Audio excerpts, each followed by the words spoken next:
Ladies and gentlemen, welcome back to another photo critique. I'm Toby. And I'm Christina.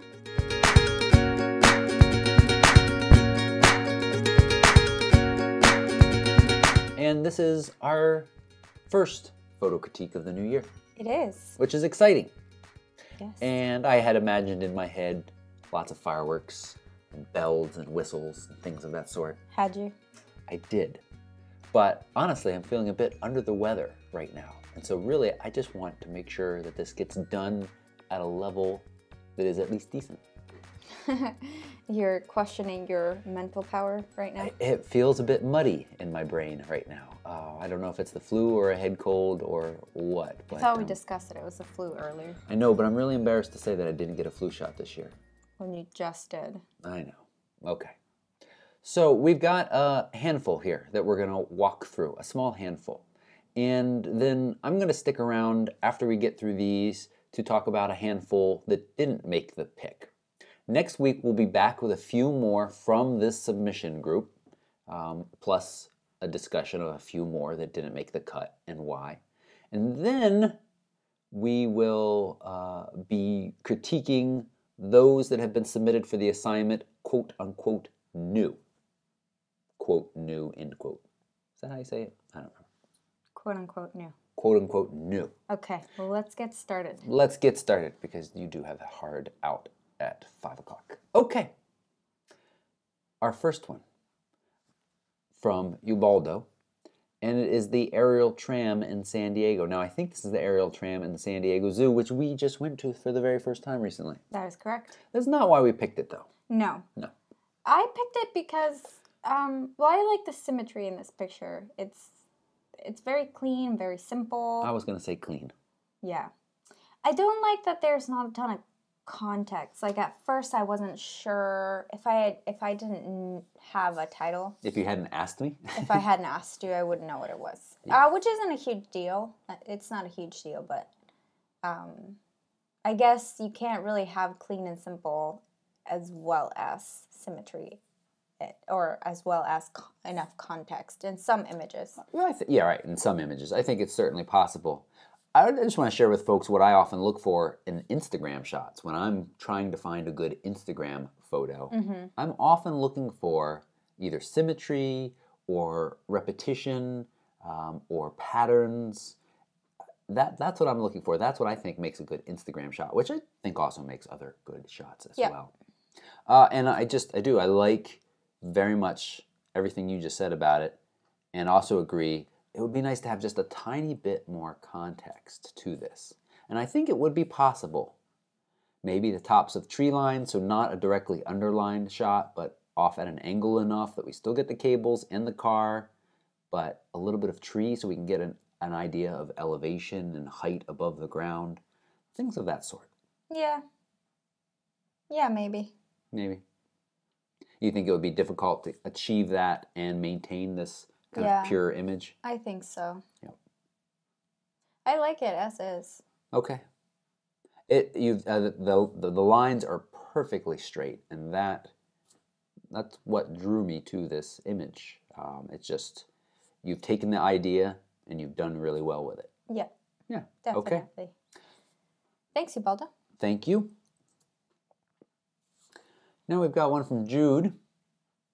And as I was going through, so you're going to hear us review these, or critique these. Then you're going to hear me talk about some that didn't make the cut, as I said already. And then I'm going to run this little bit of video at the end that is just me getting rid of the duplicates, or getting rid of ones that didn't make the cut. And you can kind of tell how long I stay on certain images, how I felt about them. And I think I stayed on this one for a little while because, you know, it feels a bit like a snapshot, but it's set up really nicely. Yeah. You know, it's just two guys browsing the record store, looking at some vinyls, as the kids say these days. I really like the choice of, what would you say, the height or angle. The angle this was shot from. Yeah, because you can get, a hint of the vinyls in the foreground, but it's not super distracting. And then, there are the subjects smack dab in the middle. And there is a lot of symmetry in this photo, even if it's not super obvious.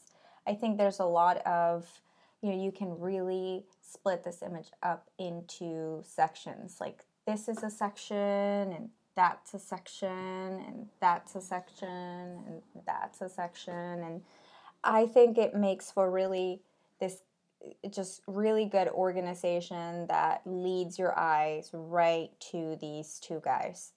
And the action also is really great. I mean, I think that, one's obviously looking, and then the other one's looking at a record, or one's looking for a record to pick up, the other one's looking at a record. I just think that this is one of those moments that, can happen really quickly, and only if you're prepared and anticipating for it, then you're able to capture it. So I really like this image a lot. Yep. Now I'm going to make a guess here, just because I like to be a detective sometimes. And I'm going to say that these are friends of Jude's, and they were all out photographing. Yeah, I would agree with you. Oh. Doesn't take a detective to come up with that guess. And the reason why is they both have Canon camera straps, either around their neck or around their shoulder, as they're checking things out. Yeah. Did you mention the light? I did not mention the light, no. I think the light, this window light coming in here, this has been exposed really nicely for this image. Yeah, that's all I'm going to say. So I do see this shot at 18 millimeters, 1/30th of a second at f2.8. Yeah, you should watch it. You could get a little bit of blur, and it looks like maybe this part of this record isn't quite as sharp. I'm going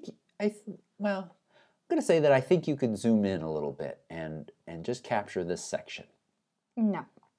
But, as Christina has said, we have these nice compartments to the image. And so even though there is more in it than just our subjects, it works well. Yeah. You think it would be... I don't think it would work if it was zoomed in. I just don't think it would. Zoomed in and backed up? No. I just... The focal length works, the light works, everything works in this picture. I wouldn't change anything about it. Okay, great. Thank you, Jude. I think you're a first-time submitter as well, which is always excellent. Ursula sends us some seashells from the seashore. Actually from Ship Island, but I just wanted to say seashells from the seashore because that is part of a tongue twister. And this is another image I had in mind when I talked about what makes a strong image. In my case, I was being specific to Instagram images, but repeating patterns of similar shells here. Similar style, similar color. It's a really nice image. It's very simple. Yeah. And, we have just a hint of bits of sand, so, this is happening at the beach and not in some gift shop or something like that. Plus the light feels very outdoorsy. And I think it's very nice. I agree. I like the simplicity of it, and I like the repeating patterns and colors. It's a nice, almost abstract image. I mean, you can tell that they're seashells without having to know or have a title, but it's still not a very specifically defined shape or pattern. Right. And I like that the seashells aren't perfect. I don't think there's a single complete seashell here. Yeah. But they've all been put together in a way that may be natural, probably not, but feels natural enough that it works. Yep. What do we think about that watermark down there in the bottom right corner? I don't mind it. It's nice and small. Yeah. So I think that's fine. It's got a little style to it also. Feels like a needle and some thread. Thank you, Ursula. Dustin. I think Dustin is who submitted that other image. Well, I don't want to say because if I'm wrong, then I sound like a dummy. That other couple. Do you remember the couple that was sitting in front of the barn? I do remember that. I think that was Dustin. All right. So. This image is interesting. It's an engagement shot, as we can see over here on the right in the file name. Dustin Morrison engagement shot. And so we see that the ring is being emphasized or highlighted. Yep. Good marks for that. I'm not a huge fan of the treatment. We talk about that from time to time. This has a look to it that isn't quite natural to me, and also I don't want to say dated, but it's one of those images where I feel like in a couple of years people could say, that was taken at such and such a time, because we can tell because of this coloring used. Yeah, and it's not just the coloring, I think it's also the light. It's just, that really bright background, and then all, the subjects are backlit, and then you have this really bright key light. What do you mean when you say key light?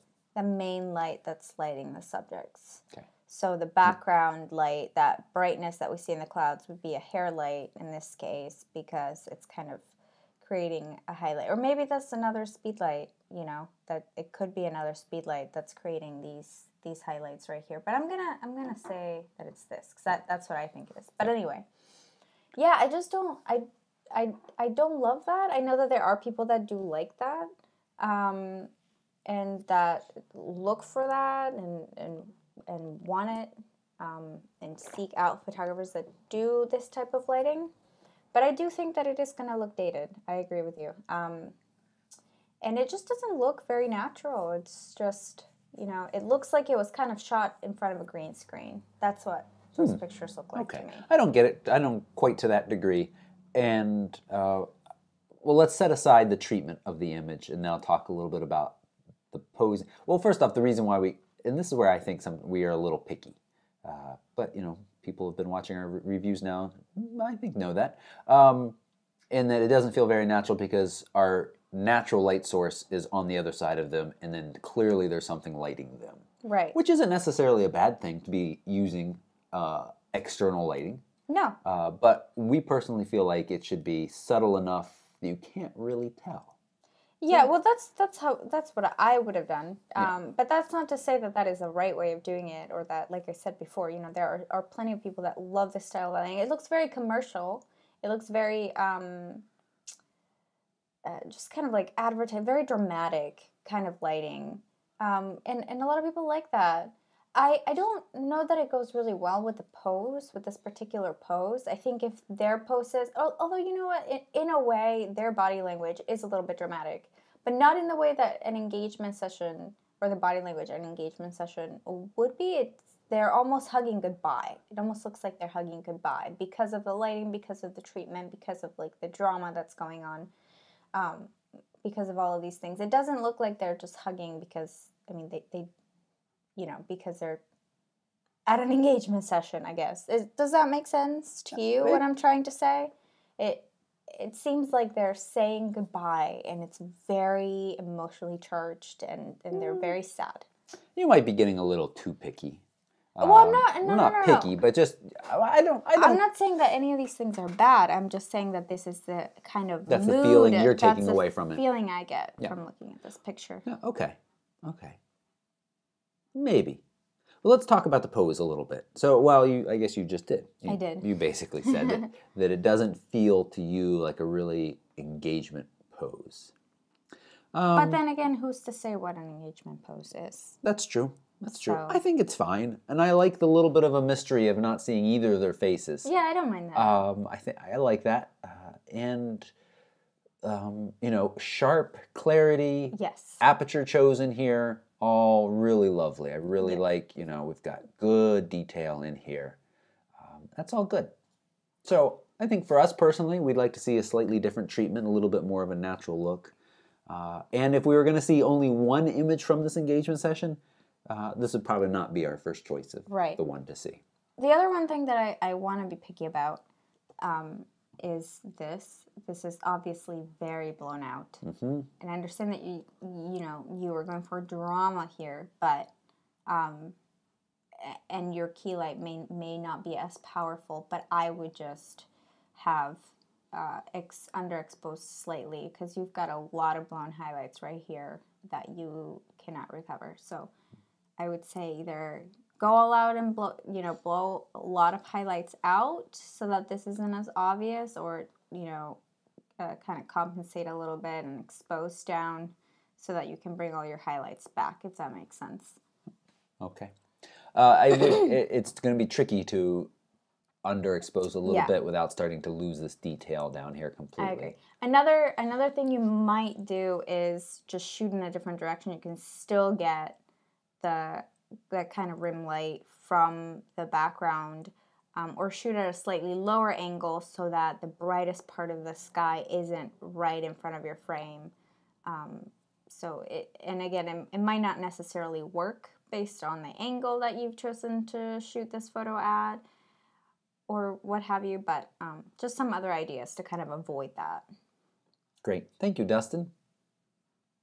And now we've got Tony's picture. I think this is his wife here in Australia. So I like the color of this photo. It's obviously sunset. It's very, very soft light. It's very, very nice and flattering. Feels very natural. Feels very, very natural. And so if people were wondering, what we're talking about when we're talking about natural lighting, yes, this is a great example. Her face is a little pink, so I might just compensate. I might just add a little bit of green tint to it to make it less pink. But this is something that... This is raw. Would you like to do that? I don't think so. I'm just going to leave it as is. But again, it's a matter of personal taste, just because I do see that it was shot at sunset, so you would lose some of that, sort of warm, very warm glow of the sunset. I have a couple other pieces of feedback for this image. One is, watch out for this. Yes. Either place her right in between these two or have her block this completely, but don't just have it sticking out of her back, because that's very distracting. It's a distracting intersection. The other thing is, I am not super crazy about her expression. Her expression tells me she's kind of sad. It's, maybe she's longing for something, I don't know, but... And maybe that was the goal. I think she's longing for not having to sit still for 1 second.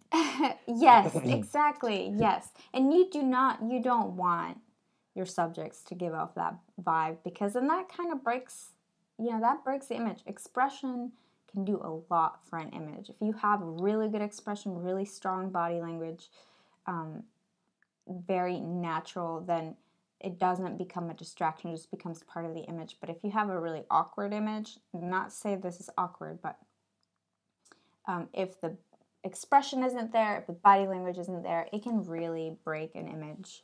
Yeah, that's all I have to say. Yep. I'll just say that, excuse me, 1 second long, it's added some neat motion to her hair, but I don't think that really adds anything to this image. And this is an example where you're shooting at ISO 100. With a 70D, go to ISO 400. Then you can cut that, into a third or a quarter of speed, and go to a wider aperture, f2, f2.2. And that would also allow you to get into a shutter speed length of time where she doesn't have to feel like she needs to hold ramrod still. Yeah. And I'm not sure if you asked her to have a pensive look or gave her any kind of instructions on her look, but I don't feel as strongly as you do, I think, here, Christina, because I feel like there's a little bit of a half smile on her face, just a little bit. I think the eyes say a lot for me. The eyes. And going back to, making your your shutter speed, making that faster, I think, would allow you to interact a little bit more with her and get her to have a little bit more of a natural expression. And she wouldn't be forced to be holding a pose for 1 second. Yeah. So. Anytime we're taking pictures of people, Tony, I don't know how many you took here, but we take multiple often, and usually, sometimes check in at the back of the camera, but more often or not, and this is what you were just saying, kind of work with them, say, give me a little bit of a half smile, now a full smile, and you're not quite sure what's going to look best. No. That you get out of the camera for this person, but by kind of walking them through the gamut of smiles and expressions, you're going to get something that is better than just one. Right, and so you play around. So models, like paid models, professional models, do this normally, naturally when you're working with them. They will look to the left, to the right, you know, make teeny tiny adjustments that give you a full range of different images that you can then go ahead and choose from. So, but I don't work with professional models. And so I have to give them instruction every time I take photos to do something slightly different, and I take multiple shots, and then later on I pick the ones that I think look the most natural. So yeah, I mean, you can't just expect somebody to hold a pose and for it to look natural if they're just, you know, standing or sitting there for a certain length of time. You have to have them do something different. You have to distract them. You have to talk to them and interact with them, do things like that. Because again, I do think that expressions, body language, they can really make or break a photograph. Exactly. With a person in it. Thank you, Tony. Now we've moved on to Virginie's Leave a Trace. I like that title because it's like in the wilderness, leave no trace. Yeah. But here we've got leave a trace from a little squirrel or bunny. Something has hopped its way across this snowy landscape. Now, this is kind of funny considering I mentioned specifically making sure you're not leaving footprints in your, I guess it's not actually funny, this is a good example of that. Making sure when you're taking pictures of snowy landscapes that you are not tromping through the best scene in your composition so that you are ruining it with these big human footprints. And here we have little animal footprints that I think give us something to work with in this image. I think it would be a good image without them, but I think it adds a little something as well. No, I really don't think so. I think that I just gonna say no, I completely disagree with you yet again. Well, we usually do. But I don't think that it would be a strong image without these footprints because there would be too much foreground and there would be... Oh, no, I mean, that's what I'm saying as well. Oh. I think. Oh, that's I my thought I'm saying that I like them in here, but I don't think it would be as strong. Oh. That's what I meant to say. Okay. So we agree. Yeah, we do agree Good. then. I'm going to take a sip of tea in celebration. Yeah, and I love the colors in this image. They're just really nice. You know, the blue is contrasted with the orange and pinks of the sun setting, and it's clearly a very wide angle, so there is some distortion maybe. I can't tell if it's distortion in the background or if it's just the background's just kind of curved. But the horizon looks straight. Like this line, which is the horizon, if this wasn't there to balance out the entire image, this photo would look like it's like the super crooked world, yeah, like everything's falling down. Okay. So this is crucial for this image, in my opinion. Yeah, and I love this. All this stuff is really well balanced by this. Yeah. Virginia has submitted some fantastic landscapes before. I love that we're above the clouds and that we have this hint of snow and then clouds. The position of the sun is great. I'm going back and forth about this little mountain peak or hillock that is sticking up above the clouds over there. It reinforces the fact that we're above the clouds, but I don't think it's needed.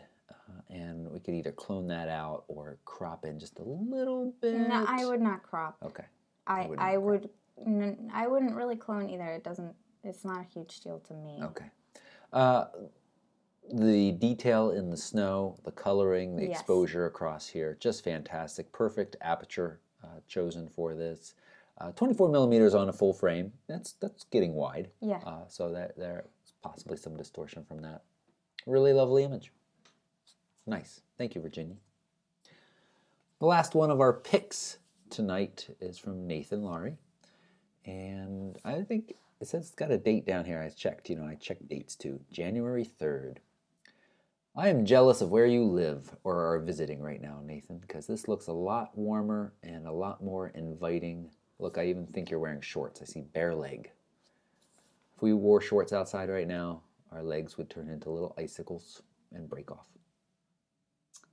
Well, let's talk about this image. Yes. So I love this image because there is a human element present in it. I think if there was no human element, it would not be as strong. You see so many pictures of landscapes all the time. Beautiful landscapes, nicely exposed. But I like that you chose to include some of yourself or whoever's sitting down there in the photo, because it puts me there with you, and that is one of the coolest things. Similar to the photo at the record store, you know, it kind of, when you take a photo from these angles, where it's almost as though the viewer is holding the camera, taking the picture, experiencing that moment with you, and those are almost always my favorite pictures. They're very photojournalistic. They're very they feel very real, and you know what is, I feel like that's one of my favorite things about photography, is that it allows you to take other people on whatever journey you're on without getting too cheesy, but it allows them to explore where you've been. So images like these are always really just my favorite images. So nice. I agree. I wish there was a little bit more feats here. And there's even an Instagram account, not to keep talking about Instagram, I think it's called Crossed Legs or something of that sort, and it's people who have taken pictures with their legs crossed in various cool scenic locations or things of that sort. So this almost qualifies for that. This is a really nice image. The horizon is straight, and I love that, you know, so much of, I'm not going to call this foreground, because really the foreground is right here. But the composition and where you've chosen to split the horizon to the sky, I think is very, very good.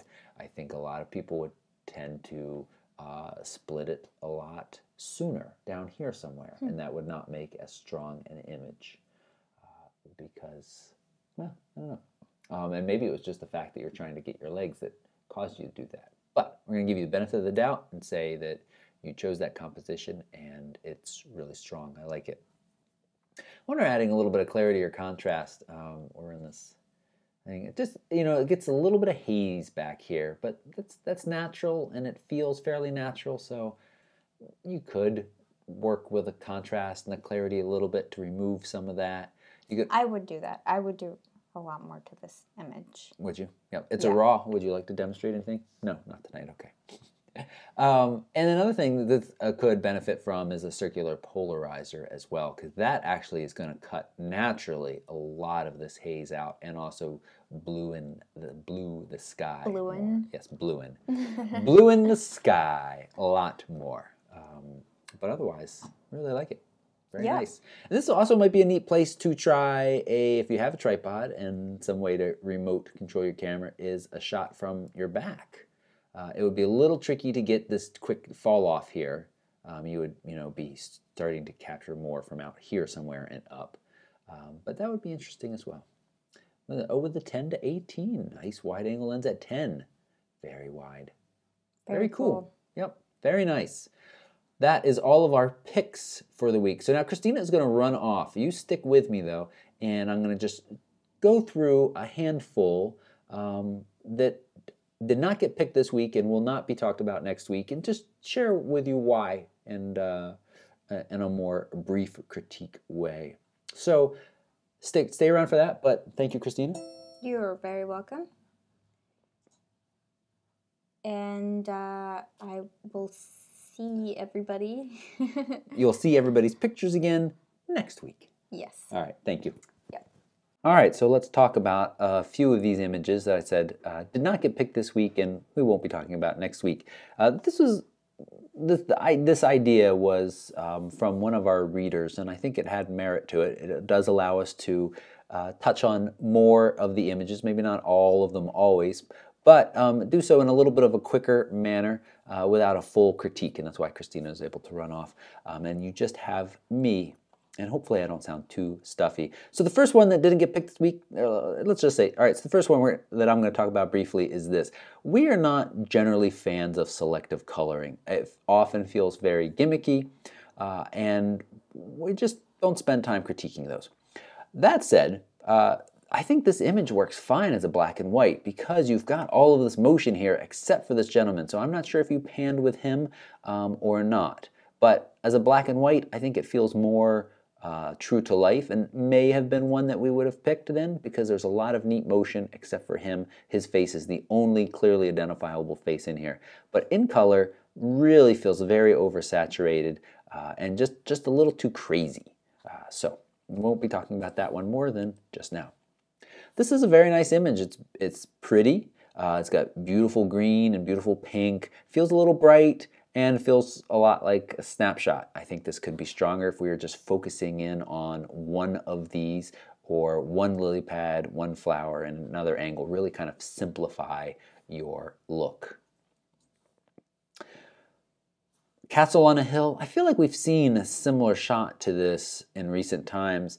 What I think really takes away from this image is the smokestacks over here. I don't know exactly if that's what they are, but they feel like smokestacks to me. But not enough to have this kind of neat comparison between old world and new world. It more just feels like, huh, what's that sticking up over there?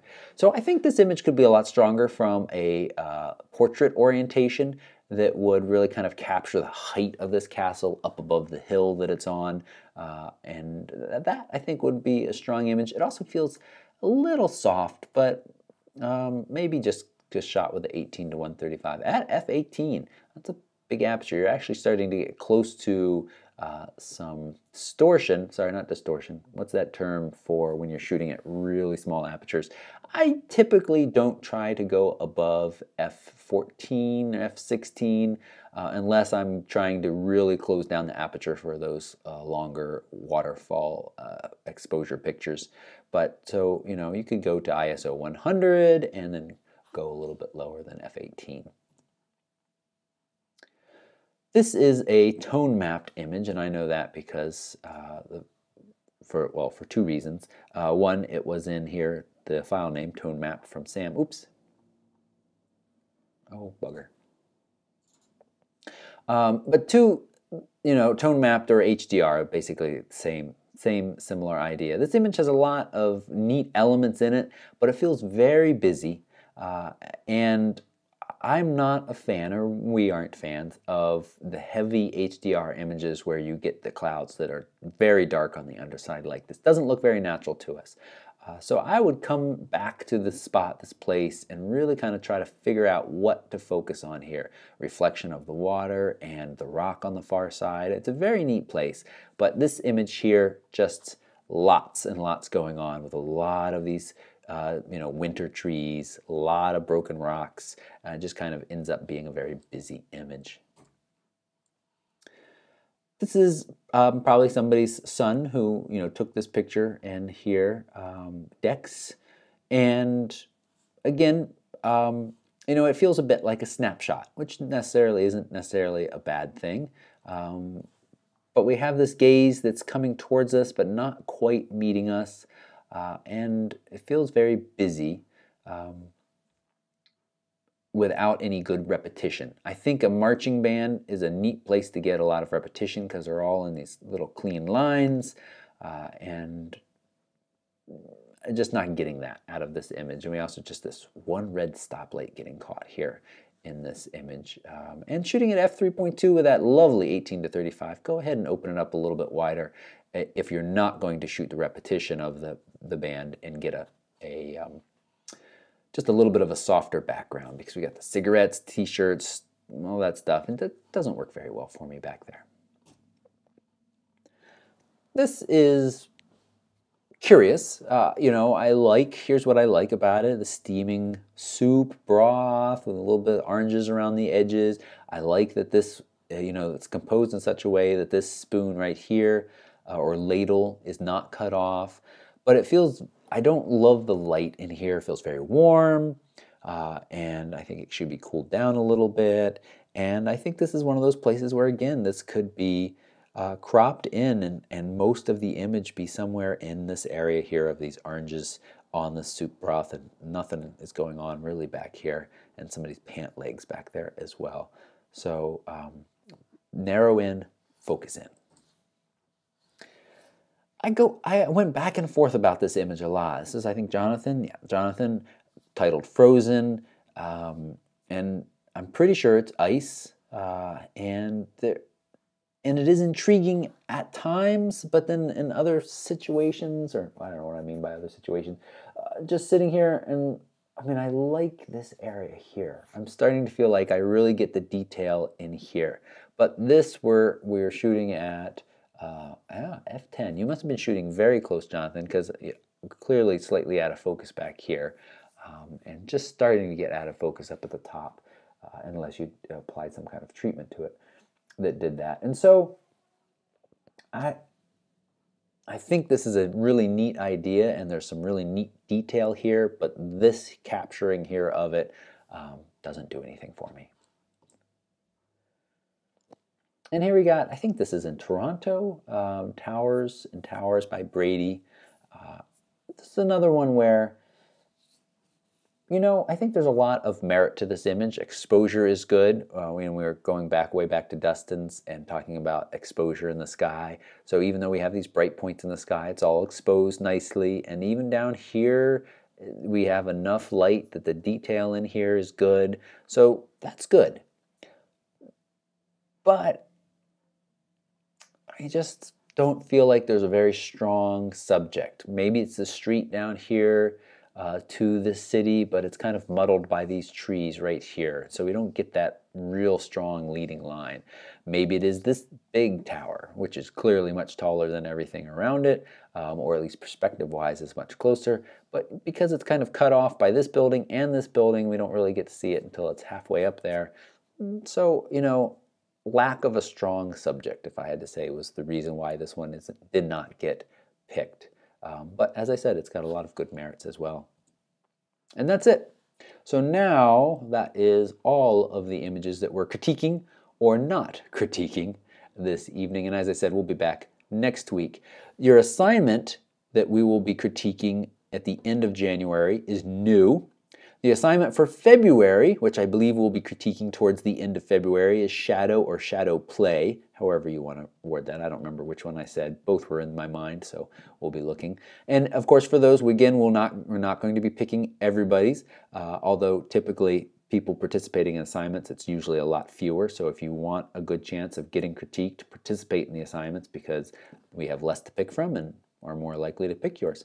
But I think we'll continue this method of critiquing and not critiquing some images. And we thank you so much for watching.